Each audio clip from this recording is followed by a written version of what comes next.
Now that all of the English speakers are getting comfortable, we're moving to French-speaking Africa again. So I'm very happy to present to you Nottingham Maimouna Ba from Senegal.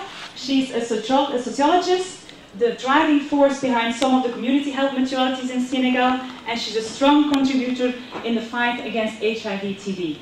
The floor is yours. Alors moi, je vais partir d'un dilemme devant lequel se trouvent les politiques de gratuité au Sénégal dans un contexte de recouvrement des coûts. Dilemme qui font qu'elles arrivent difficilement à atteindre leur cible, à savoir les plus pauvres. Alors nous voulons inviter ici à repenser ces politiques de gratuité pour une meilleure efficacité. Notre objectif est donc d'essayer de comprendre comment se construit socialement ces politiques, comment se construit socialement l'éviction des pauvres en fait des systèmes de gratuité.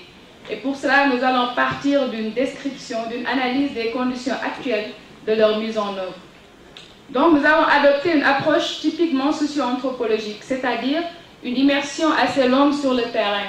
Et nous avons pris comme exemple la prise en charge du VIH, qui est articulée autour d'un programme vertical, et aussi la prise en charge de la césarienne.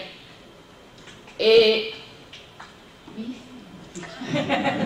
donc l'enquête s'est déroulée à deux niveaux. Au niveau institutionnel d'abord, où nous avons rencontré des acteurs opérant à différentes sphères de décision. Au niveau des services de santé, où nous avons mené des observations et où nous nous sommes entretenus avec des personnels de santé. D'ailleurs, un médecin nous disait lors d'un entretien que le système de santé, ce sont les pauvres qui le nourrissent.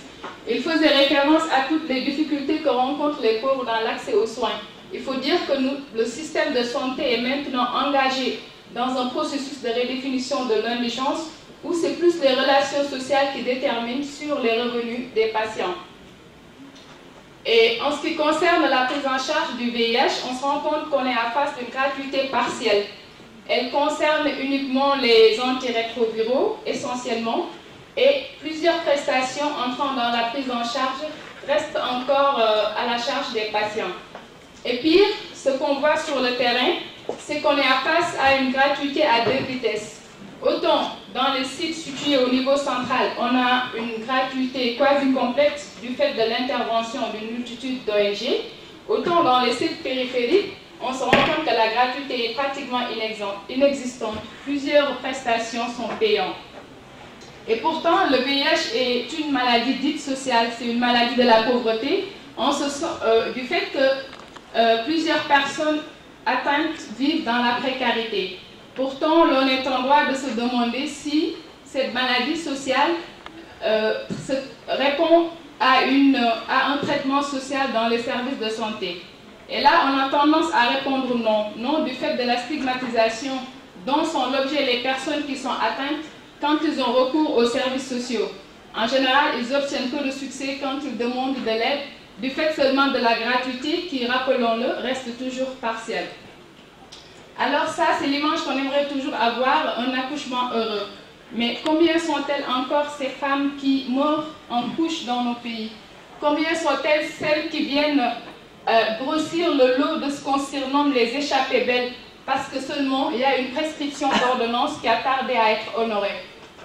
Alors à chaque fois, le compte à rebours est enclenché, du fait de retard dans l'administration des soins, du fait de rupture de kits, du fait de partogrammes mal remplis, bref, du fait d'autant de retards qui font que la gestion de l'urgence est encore incertaine. Donc, on se rend compte qu'on a une gratuité fictive.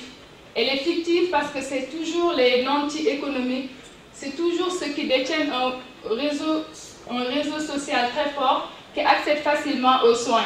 Les pauvres, eux, continuent de faire face à d'énormes difficultés pour avoir accès à cette gratuité. Donc, grosso modo, la gratuité telle qu'elle est mise en œuvre est problématique parce qu'elle entretient toujours le stigmate autour du VIH. Les personnes qui en souffrent sont facilement identifiées du fait de la gratuité dont ils bénéficient. Aussi, elle est l'objet de discrimination de la part des personnels. Alors, on se demande que faire. Comment sortir de ce dilemme? Et avant de proposer des solutions, nous aimerions explorer les différents mécanismes existants d'amélioration de l'accès aux soins et voir leur efficacité par rapport à ce problème. Nous pensons notamment aux mutuelles de santé qui sont inscrits dans la logique de micro-assurance santé et qui ont prouvé leur efficacité face au problème d'accès aux soins des pauvres. Mais on se rend compte qu'ils sont encore toujours peu performants face aux soins aux coûts exorbitants, comme la césarienne, comme les maladies chroniques. Ce qui nous amène à mieux reconsidérer ces politiques de gratuité, et nous croyons fortement qu'elles ont des potentialités à réussir. Seulement, il faut que l'État s'implique, il faut qu'ils aillent au-delà des déclarations politiques faites à la veille d'élections, il faut qu'ils affectent les ressources idoines à ces politiques. Et dans la mobilisation de ces ressources, il faudra arriver à ce que les partenaires agissent en faveur de la gratuité. Il faudra faire en sorte que les donations soient orientées vers nos priorités pour qu'il n'y ait pas ce désordre qu'on voit dans nos systèmes de santé. Nous aimerions aussi proposer que cette assistance aux démunis soit externalisée des services de santé où on se rend compte qu'il y a des problèmes d'identification et de ciblage. Et là, l'exemple du Cambodge où on a mis à profit des ONG dans le ciblage des pauvres peut être pris comme exemple et mérite d'être expérimenté dans nos pays. On voudrait aussi faire savoir que tout cela ne servirait à rien si on ne s'attaque pas au dysfonctionnement du système de santé. Donc il faudra des mesures d'accompagnement pour faire en sorte que les personnels de santé adhèrent à ces politiques, pour faire en sorte qu'il y ait une disponibilité continue des médicaments concernant la gratuité et aussi pour asseoir un bon système de suivi, évaluation et de communication. Et ce n'est qu'à ce moment que l'espoir d'un meilleur accès des pauvres aux soins peut être permis. Je vous remercie.